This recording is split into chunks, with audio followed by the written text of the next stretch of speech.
शुएब रियाज साहब जो है वो डक्की भाई के वकील को कहते हैं कि जनाब बहुत बड़ा मसला बन गया। ये मसला जो है वो डक्की के लिए पूरी जिंदगी अंदर बैठ सकता है, तो मेहरबानी करें मामला मान ले। डक्की भाई खुद कहते हैं कि ये बेल अप्लाई नहीं करती। डक्की के केस में 1.5 करोड़ पे ईमान बेचा गया। डक्की बेचारा किस पे बिलीव करे? जब एनसीसीआई का डायरेक्टर बोलेगा निकालो पैसे, तो उसकी मजबूरी है देना। एक रकम से मांगेगा, मजबूरी है देना। फैमिली से 1.5 करोड़ रुपया लेकर शिफ्ट भी कर दिया गया। उनके वकीलों के जरिए ये कहा जा रहा है कि तुसी सबर करो, हाली वो कर ले तोड़ना, बेल अप्लाई नहीं करनी, वरना ये हाई कोर्ट में कब के चले जाते। माल खाते रहे हैं तब जुल्म नहीं था, लोगों के बच्चों के ऊपर जुल्म करते रहे। डक्की जब अंदर था तब जुल्म नहीं था। अब एक कॉल सेंटर है जो कि फेक कॉल सेंटर बैठते हैं, लोगों को लूटते हैं। पूरे पाकिस्तान में अड्डे चल रहे हैं। बच्चे को पता है, क्या इनको नहीं पता? पुलिस वालों को ऑनलाइन मार्केटिंग हो रही है मसाज सेंटर्स की। उनके आड़ में क्या धंधा हो रहा है? क्या शराब नहीं बिक रही? क्या ड्रग्स नहीं बिक रही? तो क्या पुलिस वालों को नहीं पता इस बात का? डक्की अभी तक मुल्जिम नहीं है, अभी तक भी नहीं है। और आपके पास ला ही नहीं था। रजब को कहते हैं जी पाकिस्तान से हम लोग घसीट के लेके आई, यानी उसे आप वहां से यहाँ ला रहे हो, वो करप्ट है ना। तो तुसी बड़े इधर नहीं, इतने हाई लेवल केस में पैसे खा रहे थे यार। इनका वो चेक करो भाई, पागल है। इतना हाई लेवल केस में ये पैसे खा रहे हैं। उस्मान साहब मुझे एक बात बताएं, किसी एक बंदे ने इनको चेक ही नहीं किया था? पूरी सर्विस में नहीं चेक किया था। एजेंसियों के नाम खराब किए इन लोगों ने। खुदा की कसम मैं कहता हूं इनको छितर पड़े आप। बिस्मिल्लाहिर्रहमानिर्रहीम, अस्सलाम वालेकुम। मैं हूं आपका होस्ट उस्मान ज़ेब। अगर आपने मेरी पिछली कुछ वीडियोस देखी हो डक्की केस के बारे में, तो मैंने एक बात बोली थी कि कुछ तो अंदर है जो छुपा हुआ है और जल्द वो सामने आएगा, और वो बात अब सामने आ चुकी है। मैं खुद हैरान था कि अभी तक डक्की के घर वाले हाई कोर्ट क्यों नहीं जा रहे, अंदर क्या मैटर है और इस मामले को इतना ज्यादा क्यों उछाला जा रहा है, और सिर्फ डक्की ही क्यों, बाकी किसी को अभी तक इस तरह सख्ती उस पर क्यों नहीं की गई। दूसरी साइड पे मेरा दिल भी खफा है कि हमारे इदारों के अंदर काली भेड़ें बेनकाब हो रही हैं। सिर्फ चंद टकों की खातर, चंद पैसों की खातर अपना ईमान बेचा जा रहा है। जहां सीसीडी इतना अच्छा काम कर रही है, एनसीसीआई इतना अच्छा काम कर रही है, पैरा फोर्स हमारी इतना अच्छा काम कर रही है, इस्लामाबाद के अंदर कब्जे छुड़ाए जा रहे हैं, तमाम इदारे जो नए बने थे इतना अच्छा काम कर रहे थे, वहीं पे कुछ काली भेड़ें सामने आई हैं। हमारे साथ मौजूद है शुएब सादिक साहब। शुएब साहब, मैं इतने दिनों से जानने की कोशिश कर रहा था कि अंदर है क्या, आखिर सच बाहर आई गया। देखें, बात यह है कि मंसूर अली खान का व्लॉग जो है ना, सब कुछ क्लियर कर गया है। बिल्कुल ऐसी है। देखिए, जब हम बैठ के यहाँ पर बैठ के डिस्कस कर रहे थे कि यार डक्की की बेल अप्लाई क्यों नहीं कर रहे, या सरफराज चौधरी साहब वो अपना इख्तियारात से क्यों आगे जा रहे हैं, बिल्कुल शुएब रियाज साहब वो क्या कर रहे हैं, आखिर कुछ ना कुछ है इसके अंदर। हम सारे ये परेशान थे कि यार ये कोई इतना बड़ा क्राइम नहीं था, इसके अंदर इसको बेल मिल जानी थी। लेकिन ये मसला क्या हुआ है? सर, हमने ये भी बोला पैसे रिकवर करने, पैसे रिकवर करो, जो कुछ भी है जल्दी करो। दूसरी साइड पे खबरें कुछ आने लग गई थी। हाँ, तो आगे बात करें फिर। अच्छा, हुआ कुछ इस तरह है कि जब जो है वो सरफराज चौधरी साहब हैं, वो एनसीसीए के जो डायरेक्टर थे, उन्होंने जनाब जगह जगह पे ना जाकर एक नाम इस्तेमाल किया, एक पाकिस्तान की एजेंसी का नाम इस्तेमाल किया कि मेरे बैक हैंड पे वो है, एमआई का नाम इस्तेमाल करते रहे। सर, अब तो ओपन हो गया, बात खुल के बात करें। अच्छा, एमआई जो है ना वो मेरे पीछे है और इंशाअल्लाह ताला मैं ये कर दूंगा, वो कर दूंगा, फलां फलां फलां। हालांकि एमआई को इस चीज का इल्म था कि क्या हो रहा है, ये किस पाकिस्तान का बहुत बड़ा इदारा है ना, लेकिन उन्होंने कभी इनको ये नहीं कहा कि इस बंदे को पकड़ना, इस बंदे को पकड़ना। एमआई इस तरह नहीं करती, मुबैना तौर पे ये लगे रहे। लेकिन उन्होंने जब देखा कि मामलात जो है वो थोड़े चेंज हो रहे हैं, कहीं पे कोई गड़बड़ हो रही है। अच्छा, होता कुछ इस तरह है कि डक्की भाई के जो वकील हैं उनके जरिए उनकी फैमिली से कांटेक्ट किया जाता है। कौन करवाता है? शुएब रियाज। अच्छा, मुबैना तौर पर शुएब रियाज साहब जो है वो डक्की भाई के वकील को कहते हैं कि जनाब बहुत बड़ा मसला बन गया, और ये मसला जो है वो डक्की के लिए पूरी जिंदगी अंदर बैठ सकता है, तो मेहरबानी करें मामला मान ले। 1.5 करोड़ रुपए ले, 1.5 करोड़ रुपया वाया वकील। वो जो है वो रकम ली गई, रकम जो है वो उन तक रिसीव हो गई। 1.5 करोड़ की खातिर ईमान बेचा यार। जब मैंने आपको कहा था कि डक्की भाई खुद कहते हैं कि ये बेल अप्लाई नहीं कर रही, बात समझ गए? समझ गया। वहां पर जो है इसके साथ पैसे जब ट्रांसफ़र होते हैं, ये पैसे ट्रांसफ़र जो होते हैं, ये इनका एक फ्रंट मैन है जिसका ताल्लुक फैसलाबाद से है, जैद नाम बताया जा रहा है उसका। उन्होंने ये पैसे रिसीव किए और उसके बाद एमआई को जो है ना वो शक हुआ कि मामलात कहीं गड़बड़ है। सर एमआई तो बहुत बड़ी एजेंसी है, पाकिस्तान की टॉप लेवल की एजेंसी है, बच्चे थोड़ी हैं। उन्होंने जनाब इनको उठा लिया, और इनको नहीं बल्कि 5 अफसरान को उठाया। अच्छा, और ये अभी तक कंफर्म नहीं है, लेकिन सुनने में आ रहा है कि उन सब ने ये मान भी लिया है कि जनाब हमने। सर कैसे नहीं मानेंगे एमआई के सामने? एक बंदा उस्मान, वो शायद डिप्टी डायरेक्टर रहा है या एक अच्छी उस पे रहा है, पोस्ट पे रहा है जनाब। उसने ये यहां तक भी माना है कि हम जहां पर रेड करने जाते थे तो हमारे साथ कुछ नामालूम अफराद होते थे, 2-3, तो हम अगले बंदे के पास जब जाते थे उसको कहते थे ये ISI का है, ये एमआई का है, ये फलाने उसका है, साथ वैसे ही ताकि अगले बंदे को प्रेशराइज किया जाए। ठीक है। तो जब ये प्रेशराइज करते थे अगला बंदा डर जाता था। रेड जो करते थे ये रेड ऑथेंटिक होती थी, लेकिन बैठ के डील हो जाती थी। ठीक। यानी कि डक्की के केस में 1.5 करोड़ पे ईमान बेचा गया, बीच में 4-5 बंदे होंगे ना, 20-20, 25-25 लाख रुपए आएगा। मुझे बताएं 1.5 करोड़ में आजकल होता क्या यार? एक 8 मरले का घर नहीं आता, क्या ख्याल है? एक फॉर्च्यूनर तक अब नहीं आती। मुझे एक बात बताएं, 10 यूट्यूबर है, ठीक है, 1.5 करोड़ तो पहली केस जारी हुई है ना, इसके तो बाद मामला तो और होने, इसीलिए तो यूट्यूबरों को अच्छा मुझे एक बात यहाँ पे आज क्लियर हो गई है, कोई माने या ना माने, कि इकरा कंवल को अभी तक गिरफ्तारी क्यों नहीं है, उसके छापे क्यों फेंक मारे गए, समझ आ गई? एग्जैक्टली। और वो लोग व्लॉग बना रहे थे, मजे में थे। क्लियर होगी ना बात, सब कुछ क्लियर हो गया। इकरा कंवल लोगों ने कितने पैसे दिए होंगे ये भी तो सामने आएगा। अभी तो बड़ा कुछ सामने आ रहा है, अभी तो बड़ा चट्टा खुलेगा सर। बैठकर एक नेशनल मीडिया के ऊपर बैठकर एक एजेंसी का नाम ले रहे हैं, खुदा के बंदे क्या कर रहे हो सर? एजेंसी का नाम प्लस NCCI, ये खुद भी तो दार है ना। जब उसका डायरेक्टर ही पैसे खाएगा तो फिर पीछे बच्चा, मेरी बात सुनो, डक्की बेचारा किस पे बिलीव करे? जब NCCI का डायरेक्टर बोलेगा निकालो पैसे तो उसकी मजबूरी है देना, इकरा कंवल से मांगेगा, मजबूरी है देना। एक इंस्पेक्टर है NCCI का ना, एक इंस्पेक्टर है, उसका नाम है इरफान, ठीक है। उसका सिर्फ यही काम है कि वो जितने भी ये हमारे कॉल सेंटर्स हैं वहां से ये मंथली लेता है। अच्छा, ठीक है, 20, 25, 30 लाख रुपए तक के मंथली जो है ना वो इस तरह ये काम करता रहता है। बात समझे कि हर ईंट के नीचे ये पड़े हुए हैं, मामला तो यहाँ से खराब हो रहे हैं। जो कॉल सेंटर जगह जगह लोगों को लूट रहे हैं। फैमिली से 1.5 करोड़ रुपया लेकर शिफ्ट भी कर दिया गया है। मुझे एक बात बताएं, एक बंदा पहले ही डिप्रेशन में है, इतने मसाइल से वो निकल नहीं रहा, पहले उनका बच्चा अंदर है और 1.5 करोड़ है कि भी इसमें सख्तियां कम नहीं की, और उनके, हाँ जी, सख्तियां कम नहीं, और उनके वकीलों के जरिए ये कहा जा रहा है कि तुसी सबर करो, हाली वो कर लैसन तोड़ना, बेल अप्लाई नहीं करनी, वरना ये हाई कोर्ट में कब के जाके बेल अप्लाई हो जाती। तो उस्मान साहब, ये डे 1 से हम बोले थे सर अंदर की बातें बाहर आनी चाहिए, और अंदर की बातें बाहर आ गई। मैं आपको एक बात बताता हूँ, NCCA के ये जब इदारा बना ना, ये FIA का एक विंग था, साइबर क्राइम, बिल्कुल साइबर क्राइम, ठीक है। तो ये साइबर क्राइम विंग जो है ये सारा जो है अब NCCA हुआ है, लेकिन लोग तो वही बैठे हुए हैं। अच्छा, जब उनकी सिस्टर से मेरी बात हुई, ये सरफराज चौधरी साहब, जी, तो उन्होंने, मैंने वीडियो चलाई भी थी, उन्होंने बोला जी सब पढ़े जाएंगे, बड़ा दबंग से इंटरव्यू दिया। मैं कहा यार जैसा भाई है वैसी बहन है। फिर जब वो गिरफ्तार होते हैं, मैं उनकी बहन को मैसेज करता हूँ कि जी आपके भाई गिरफ्तार हो गए, आगे से मुझे बोलती है नहीं जी ये सारी खबर फेक खबर है, हो सके मैं ऑडियो चला दूं, हो सके मैं ना चलाऊं, टीम डिसाइड करेगी। नहीं, टीम डिसाइड करेगी ना, उन सभी लाओ तो नहीं हमने, लेकिन उन्होंने मुझे ये बात बोली थी जी बड़े दिमाग सा। तो चलें, एक बात तो क्लियर होगी कि जो हमारे शकूक शुबात थे वो चीज़ें आके यहाँ पे ना सारा कुछ आज क्लियर हो गया।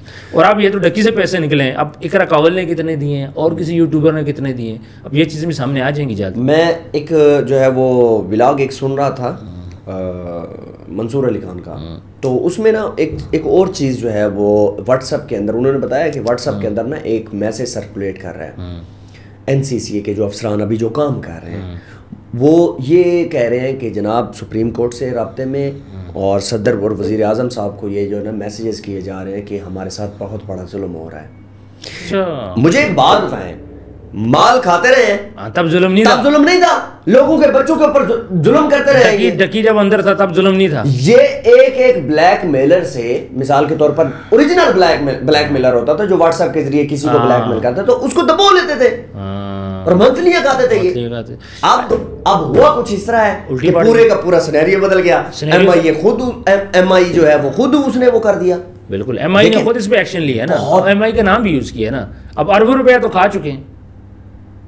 देखिए अब कितने कहाँ, अब एक कॉल सेंटर है जो कि फेक कॉल सेंटर बैठते हैं, लोगों को लूटते हैं, कॉल करते हैं गरीबों को, पाकिस्तान से बाहर लोगों को कॉल करते हैं, उनको बोलते हैं जी आपको ये इंश्योरेंस अच्छी नहीं है, ये इंश्योरेंस अच्छी है, आप हमें अपना कार्ड नंबर दें, ओटीपी दें। अक्सर जो रिटायर्ड लोग होते हैं, 60 साल प्लस जो लोग होते हैं, यूएसए में, यूके में, कनाडा में, वो क्या करते हैं, पासवर्ड दे देते हैं कि चलो मैं कुछ डॉलर बच जाएंगे, और ये सारे पैसे निकाल लेते हैं। और यहाँ पे इन जैसे लोग जब छापे मारते हैं, इनको आगे से पैसे दे देते हैं। यार अरमगान कितना आगे चला गया, ओहो अरमान केस कितना आगे चला गया था ना, अरबों रुपए वो लड़के ने कमा लिया था। यहाँ पे E11 में इस्लामाबाद के अंदर जो छापे पड़े कॉल सेंटर में, एक कॉल सेंटर में 600 700 बंदा काम कर रहा है एक रात में, तो क्या आप लोग सोए हुए थे, पैसे ले रहे थे, और क्या है सर। ये उस पे फांसी के अड्डों पे मंत्रियां लगी हुई हैं, कुछ कर सकते हैं आप, मैं कुछ कर सकता हूँ फांसी के अड्डों के खिलाफ।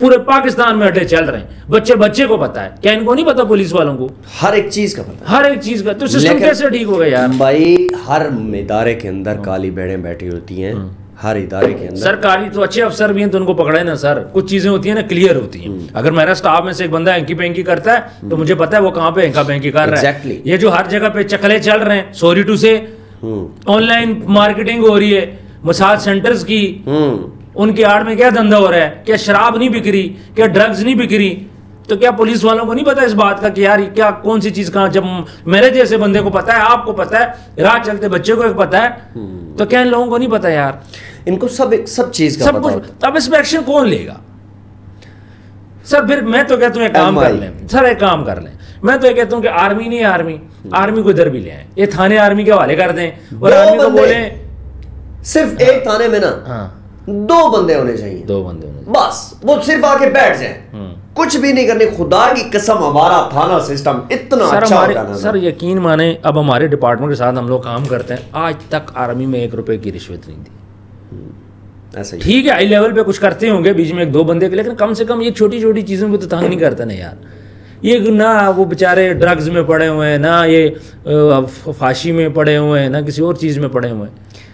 देखें इन लोगों को कोई भी छानबीन करने वाला नहीं था, ये लगे रहे, खाते रहे। हाँ डायरेक्टर थे ना, सारे डायरेक्टर आपस में मिल गए, खाते रहे। इस्लामाबाद वाला मिल गया, लाहौर वाला मिल गया, दूसरा मिल गया।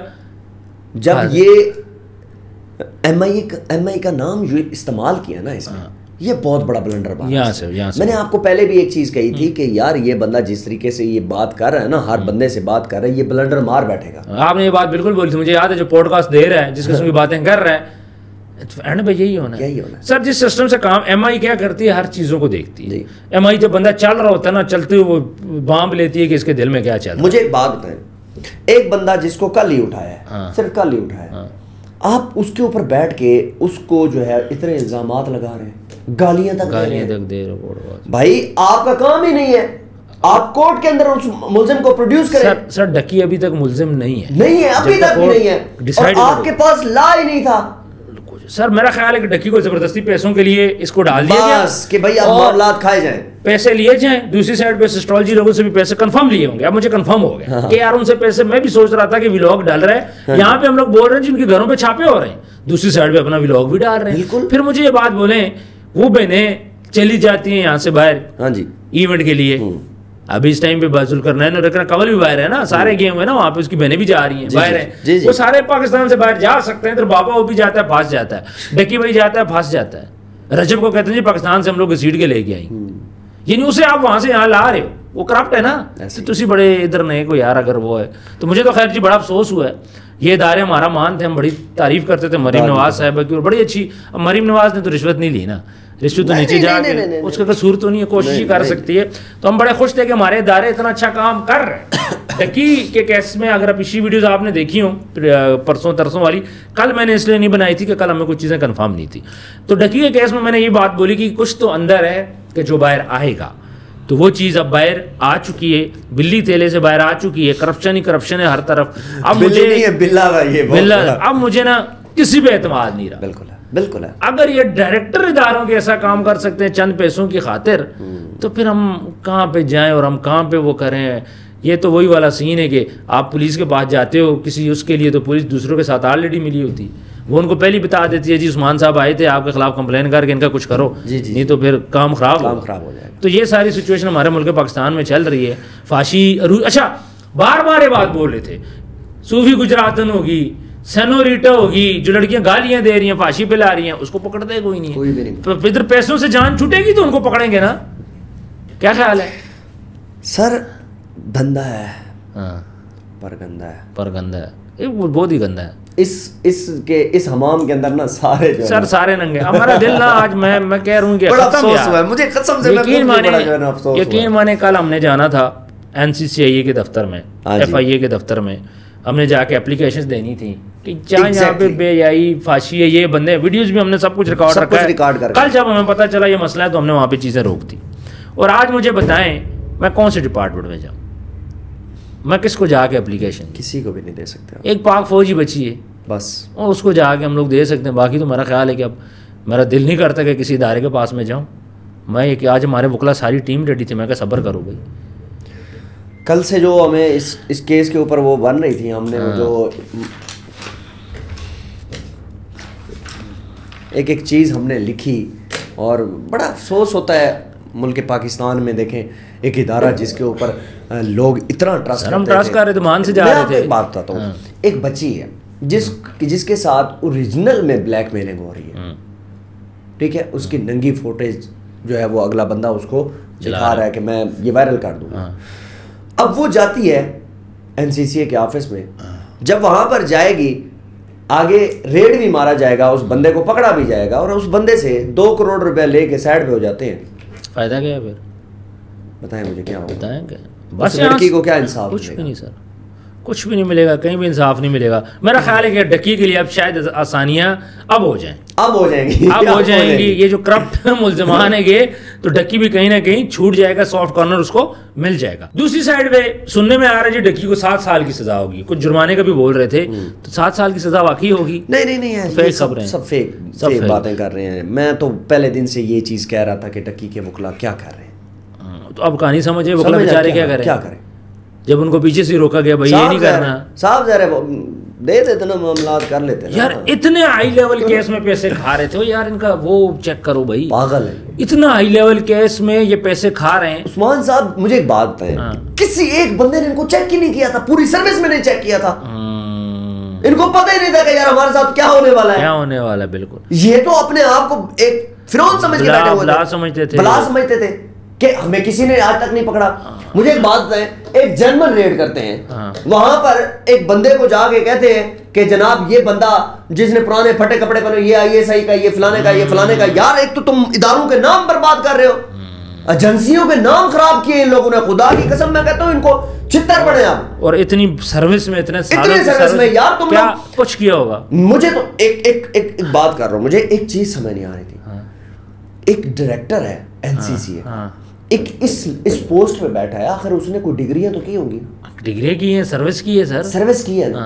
एक इंसानियत की डिग्री ले लेते, और तुम्हें तो बात करने का क्या बताओ। चलो बात करने को भी गोली मारे, हम तो समझे दबंग अफसर है ना।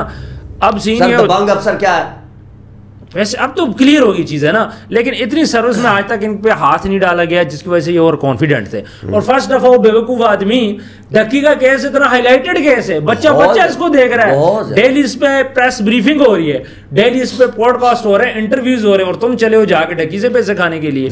और जब हम बार बार ये बात बोल भी रहे हैं कि यार कुछ तो अंदर है, उसके बावजूद भी तुम बाज नहीं आ रहे। अच्छा अब होगा क्या, अब CCD के खिलाफ ना उंगलियां उठने लग जाएंगी इनकी वजह से कि NCCIA भी ये डिपार्टमेंट था, बिल्कुल अब CCD के लिए CCD पैरा फोर्स ये इनके सबके खिलाफ जाना कि यार ये यहाँ पर भी मिले हुए। सर सबसे पहले वकला उठेंगे, अब देख लीजिएगा सुबह वकला उठेंगे, बोलेंगे जी NCCIA का ये हो गया, वो हो गया, अब CCD में ये हो गया, CCD में वो हो गया। क्या किया अब्दुल मतीन के साथ, क्या किया आपके सामने है, आपके सामने। अब वो तो कहेंगे कि भाई हम तो पहले ही कहते थे ये मामला हो रहे हैं। बिल्कुल ऐसे ही जनाब, गलत हुआ है। गलत हुआ, बिल्कुल गलत हुआ जी। इदारों की मेरा ख्याल है कि बहुत ज़्यादा बेइज्जती हुई है, ख़ासतौर पर CCD वो फोर्स है जिसमें हम बड़े खुश थे कि जब से CCD आई है हमने सुख का सांस लिया। कुछ लोगों को एतराज़ था, अब वो एतराज़ आपको कोर्ट में नज़र आएगा, CCD के ख़िलाफ़ भी एक्शन खुलेंगे। लेकिन चलें, जहाँ देर आए दुरुस्त है, इंशाल्लाह उम्मीद करते हैं कि चीज़ें अच्छी होगी। इस कमेंट सेक्शन में आप अपनी राय ज़रूर दीजिएगा, आप क्या कहते हैं इसके बारे में आपने ज़रूर बताना है। अपना ढेर सारा ख्याल रखिएगा, मिलते हैं नेक्स्ट वीडियो में। अल्लाह हाफिज़।